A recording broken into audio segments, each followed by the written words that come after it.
All right, hi everybody. It's Elisa Murray here, having another martini talk with one of my dear friends, Joe Frankie. Thank you for being here today. Oh, thank you for having me, Elisa. This is going to be fun. Yeah, it's going to be a lot of fun. Joe has written a book. It's called The 5 Minute Drill, and it's all about networking and LinkedIn. And there's a lot of sort of mystery around your profiles. And I've been in the clubhouse. We were just talking about that before we mic'd up, and it's in everything, really. Instagram, YouTube, Facebook, all of it. You've really got to be kind of working on that profile and making sure that it's out there, given that vibe of what you've done and all your accolades. And so tell me how you're working with executives and all about that. So really, LinkedIn profile gives you the ability to brand yourself, okay? And so a lot of people are using LinkedIn kind of like the front page of a newspaper. And most of them just use it above the fold kind of thing. So you just have, hey, I was in this job, I was there, and I was this. And LinkedIn gives you the opportunity to do so much more. For example, if you consider LinkedIn like a newspaper, I mean, it has pages 2 through 9. Right. It has an op-ed section, sports section, you know, all of these different sections that you can use, you know, to amplify things that are important to you.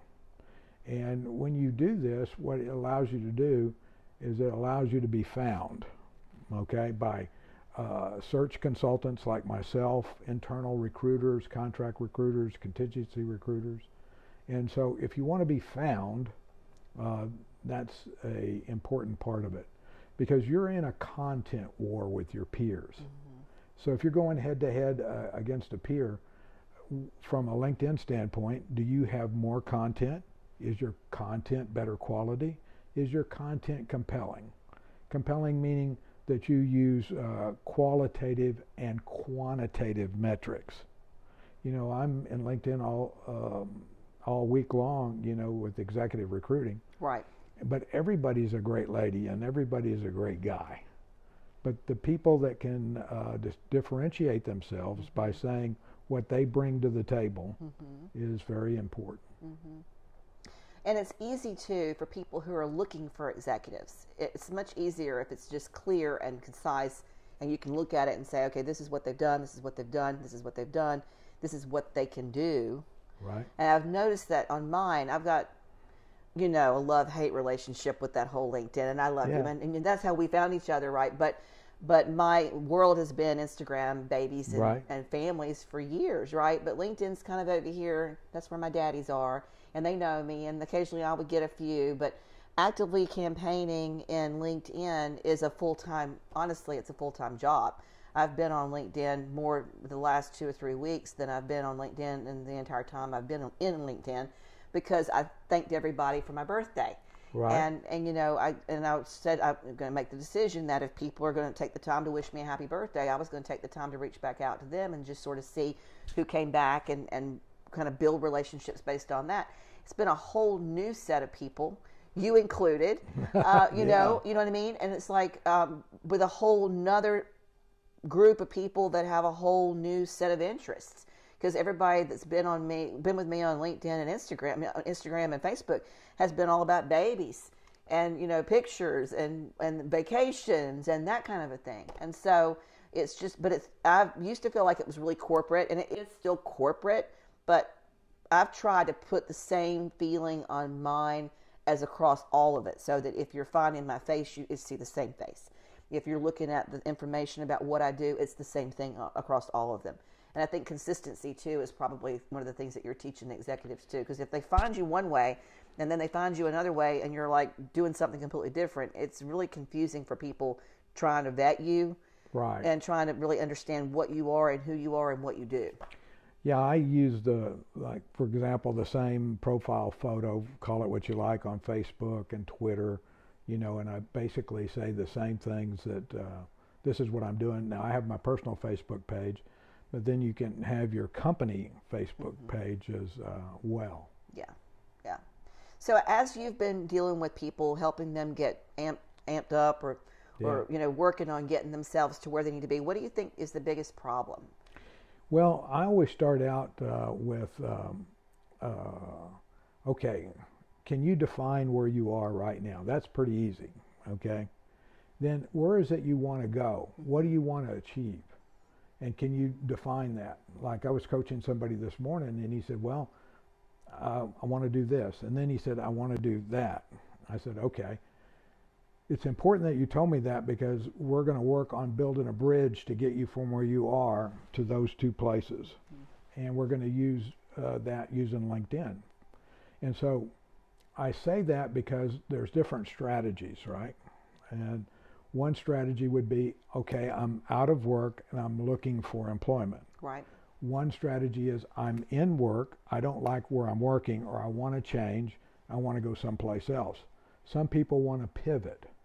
Some people want to change sectors. For example, I'm working with a lot of engineers really in the oil and gas sector who are wanting to kind of change sectors, you know, to go to aerospace or wherever there is a need, you know, because they're, in their particular case, they're not going to wait, you know, to see what happens.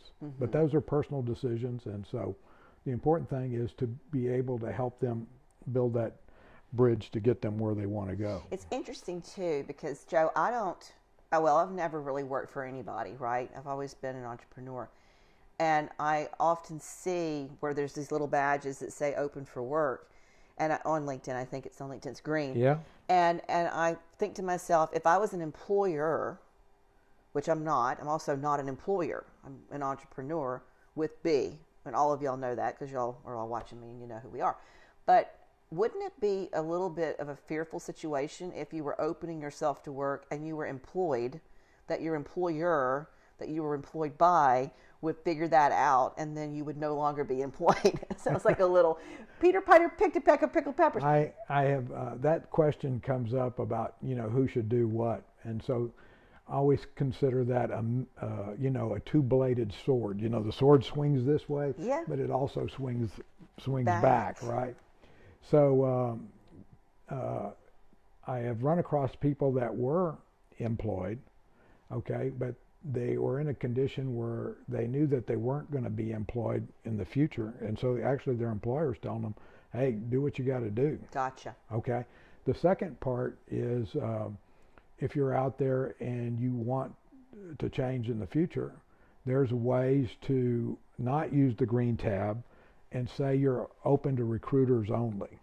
So that's a hidden way Of making, of doing that, just not letting the whole world know. You're letting all the recruiting world know that you're open to opportunities and you list the kind of opportunities you want. I mean, it's like everything in LinkedIn, you fill out the little menu and do that. And in fact, I do that. I'm open to opportunities for somebody to call me and, hey, I hope somebody says, hey, Joe, we want you to untangle this project, or we want you to be the CEO for this, or we want you to do a turnaround, you know, for that. And so I've got the experience set and the stories to back it up. So even I, with my own business, I'm open to other opportunities. Right. With COVID, what have you seen? What do you think has been the biggest thing or shift in the whole corporate thing? Like, you're dealing with a lot of executives, so.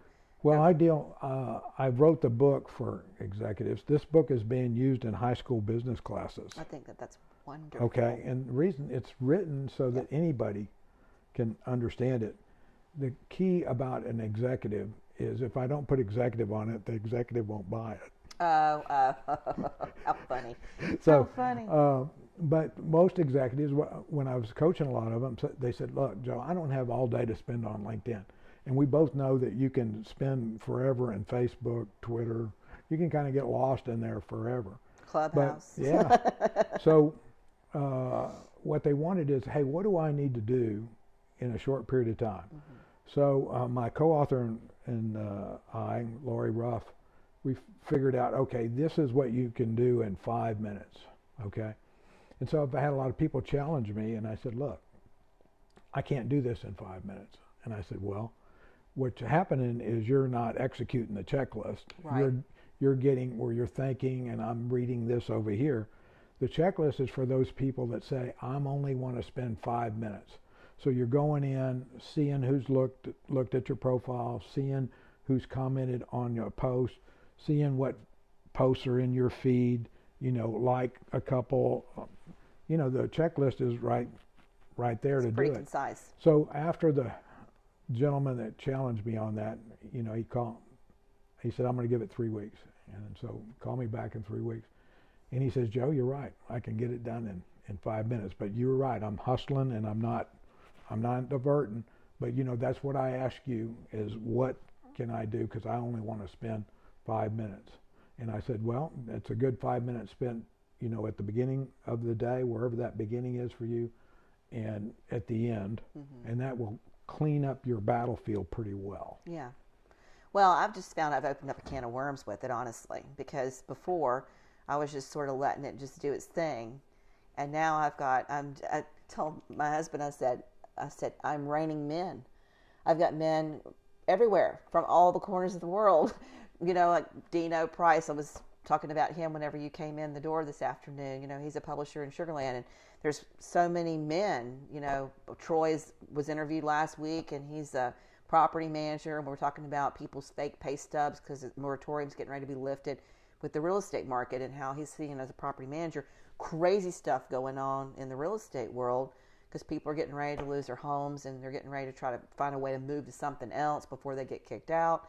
And all that market and the whole thing with the real estate market, I was talking with Larry White, and all of you all have come from LinkedIn, but all from interesting and different, like I was talking about earlier. It's just really been a nice way to connect with other people that I normally wouldn't have connected to. Well, I never, for the life of me, thought I would be in the international coaching business.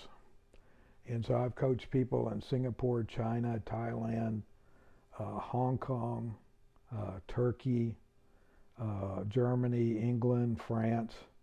I don't think I've done anybody one guy in Portugal. So I wasn't looking for that. Right. But, they found me on LinkedIn, because, I have a well-populated profile. All of my stories are there, what I've done, problems I've solved, all of that is fairly well articulated there. So what that content does is raise me up, and so I evidently get the views. And then secondly, when you do a good job for people and you get a referral, the first guy internationally was, somebody at the Paris Air Show, and he was French, and he says, look, I need help, and I've got to fix this profile right before the Paris Air Show, because, it needs to be world class. And I said, well, there's only so much we can do in a short period of time. I said, how well are you, what are you going to commit to it? And he said, well, you're going to tell me what's the most fastest, most important things I can do, and whatever else I can get done, I'm above that. So we did that. We got him what he wanted, on demand, and and he's been very, very helpful at sending me international clients. People. Yeah. Yeah, and you've probably been doing a lot of Zooming too. I have. I never thought I'd be doing that much, but yes. I was really afraid of it. I was like, I don't even know how I'm going to do this because I'm not a technical person whatsoever. But I was surprised at how easy it is. It's really not that difficult to do. It is not that difficult, and most of the time when I'm doing the help, it's really over the phone and the computer combined. Because what I found is we're more productive without the visual. Really? Yeah, because if I'm trying to coach them on where to go on LinkedIn, they're actually doing the keystrokes. Oh. And then I know they got there. Oh. And when I was doing the visual thing, I'd get the calls like, how Where did is you this? get this? Where is this? So there's something to be said for muscle memory and,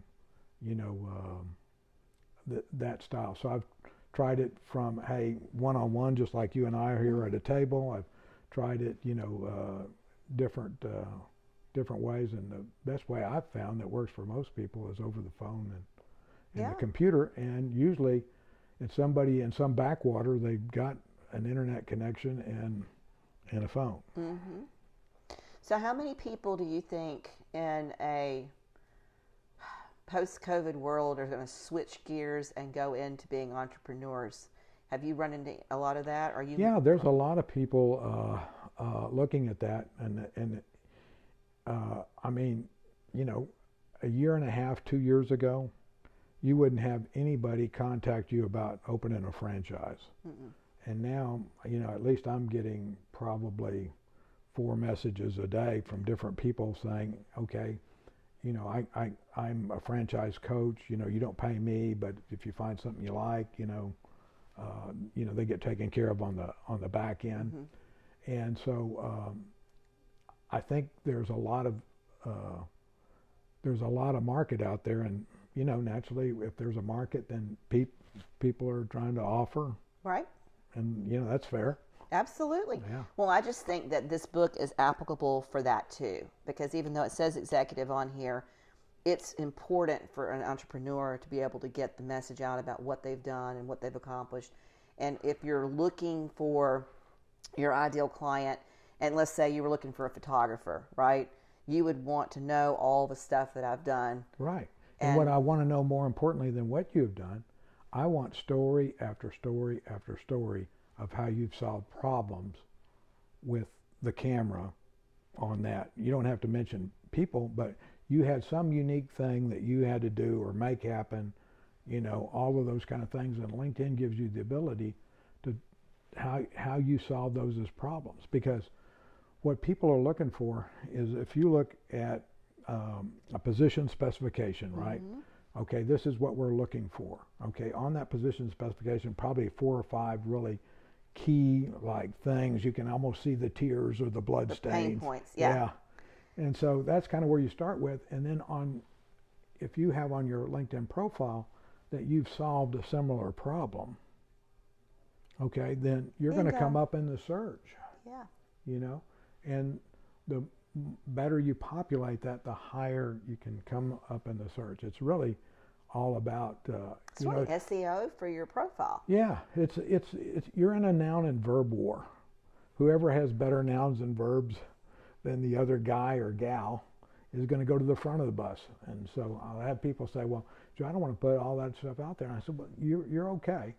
I said, you're volunteering to go to the back of the bus, and that's all right. And that's okay too. Yep. That's okay too. But don't get upset when everybody at the front of the bus gets called. Yeah, because that's the other thing. I mean, when you're dealing with an economy that we have right now, and you're also now dealing with, which is what I see with this whole thing with the Zooms and stuff, Mm-hmm. we have the ability to connect with people all over the world without getting on planes.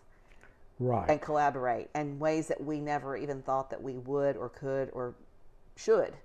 And it's just up the ante even more, because if you can find somebody who's highly qualified, maybe not in your state, maybe not even in your country, and you can find them by going into their LinkedIn and figuring out what they've accomplished, why wouldn't you use that person? Well, You know, so I mean, you're really building a great brand by just doing it that You're way. right. Yeah. So what LinkedIn really does for you is it opens up the window, and it's up to you to build a relationship, right? I mean, all of that still applies, Sure. but at least if you've got a well-populated profile, then the person can see, right? You're not having to spend all this time, well, okay, what kind of photography have you done? You know, Yeah. well, I've done photography forever, and I've done babies. I've done, you know, Yeah. all of that stuff is laid just out handled. there. Yeah. Yeah. And so then they can go, okay, I see where you solved some really key problems for some people with some youngsters that just didn't do this. You know, could you do it for mine? Mm-hmm. So now you didn't have to go back through all that marketing of what I've done before. They're really getting to the specifics of, can you solve my problem? Right. And that's the key to all of it. And the other thing is, the LinkedIn profile gives you the ability to sell your emotional intelligence. A resume does not sell your emotional intelligence. Your resume is a black and white picture. Your LinkedIn profile is a portrait. It's an oil portrait. Okay, it's got depth, hue, it's got brush strokes, and all of that kind of stuff. So all of this stuff that's in the back, if you want to call it the back pages or the backwater of LinkedIn, you can populate that area. Look at how the Wall Street Journal works, right? You've got above the fold, here's all the stuff, here's one little paragraph on it, And then if you want more, you got to go to page 9. Right. Okay. Well, the LinkedIn profile is the same thing. So you've got your experience section. So if you want to amplify from that, you can do that from these back pages. And nobody's forced to go back there. Right. I consider myself a dumpster diver of the back pages because that's where the meat is. Yeah. Okay, that's where the metrics are, how much money you saved, the increase of efficiency, the reduction of man days, all those kind of things that you could really talk about a story. Who, what, when, and where, and why did you make a difference? And LinkedIn gives you that ability. And that's probably what sets that particular platform apart from every single other one that's out there. Because it's not really there on Instagram at all. There's nothing like that. It's just pictures and, some hashtags. Right. And there's not in video, right? And then there's not really anything like that on Facebook. So like, for example, when we finish this podcast, you're going to give me access to it in a certain point in time. So what I'm going to do is I'm going to attach it in the media on my LinkedIn profile, okay? And then I'm going to have my web person put it on my website. Then you're going to get the back channel links, so that we both can help each other, So that's just another way that, it gives you a place to hang your media too, that supports the area that, in your experience section that you want to amplify. Yep. Well, I just appreciate you being here today. I want to thank you for being here and thank you for sharing this book. And I'm excited about it because I just think that there's so much more stuff I can even do. And I thought that I was doing a pretty good job of putting everything out there. But after talking to you today, I've got to sit down and go through the back links and figure out what all's missing. I'm sure there's tons missing on my profile because I mean, everybody says, well, this is a big elephant. And I said, well, not a problem. All you got to do is eat it one bite at a time. That's right. Just take a 5-minute break and work on it a little bit. Take 5 minutes, right? And you'll see in there it says take 5. Yeah, and I'm going to do that. And I really, really appreciate you guys, you being here today. And if you guys have found any value in this, I want you to do me a favor and like and share as well. Don't forget to ring the bell, and we'll see you soon on the channel. Take care.